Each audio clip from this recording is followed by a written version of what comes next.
review made me so mad, it motivated me to write a whole script. Let me preface that I will be referring to Owen with she/her pronouns because it is of my belief that she is a trans woman. I Saw the TV Glow is supposed to be uncomfortable. It represents the experience of a trans person who has not yet realized they're trans and, in turn, feels uncomfortable with everything. The dialogue and abrupt ending is a representative of that discomfort. As a trans person, I very heavily relate to this movie.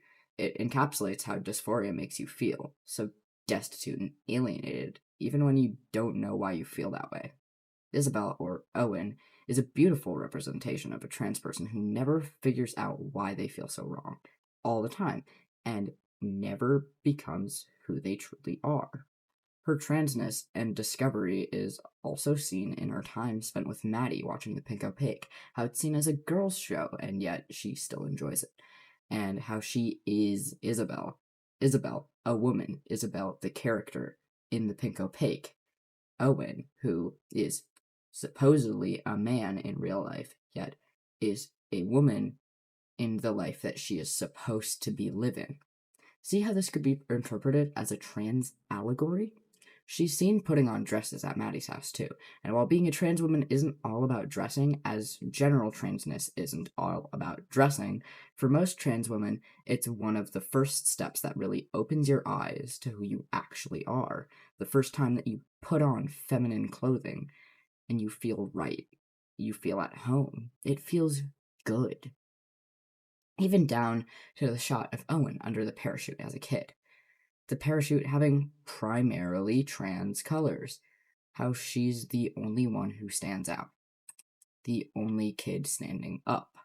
She's different from her peers. The specific imagery of being buried alive and suffocation are very good descriptions of how dysphoria feels. You're trapped and you can't get out and it's killing you. The ending specifically is so moving to so many trans people because that has been the ending for so many trans people who don't find out that they're trans. They never transition, never become who they are, and die in the costume of someone who they never were. It's nightmarish.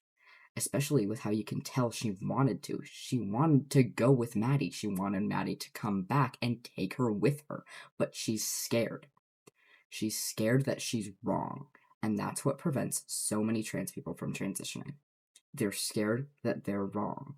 This movie is so intrinsic to the transgender experience that it makes sense a cis person wouldn't understand it. This experience of being so deeply discomforted in your own body is very hard to describe in a way that people who haven't experienced it could understand, because all your life you've been comfortable in your body. You've never known what it's like to be uncomfortable with your fundamental person every waking second of every day of your life. That's why cis people are so desensitized to trans people's oppression. You simply don't understand what dysphoria can do to someone. It can kill people. It has killed people. It will keep killing people. This movie is such a beautifully terrifying piece, and I honestly wish people could understand it better, or at least spare some empathy and try to understand what it's saying and how it's like. Now for you, Mr. Off the Cover. I have words for you. Your review is bad. I clicked on it because I wanted to laugh, because I saw the thumbnail and immediately knew I would hear the opinion of a whiny, anti-woke, cishet, white, pretentious film enjoyer who only enjoys films when they stick the silver spoon in his mouth for him. You speak about films like you only watch them for entertainment. Do you not know about this thing called enjoying art for what it can teach you, for what it says about the human experience? I understand that everyone is so vastly different, but you have to be a special kind of close-minded to watch a film as transformative as I Saw the TV Glow and call it bad. And the way you said this movie wasn't a good representation of the transgender experience, yet Rocky Horror Picture Show is? Are we thinking of the same movie? The one where the villain calls himself a transsexual transvestite from Transylvania?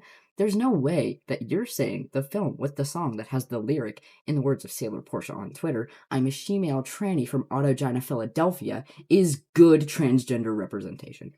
It's a good movie and it's queer history, but it is bad trans rep. You saying that only hammers in the fact that you do not fundamentally understand the trans experience. And nobody's saying that you should. You can't. It's not your lived experience. But you shouldn't try to act as if you do if you don't.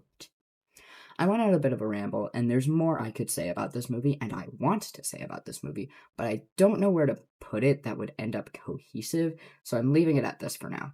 I hope that this response opened your eyes to understand why people love this movie so much.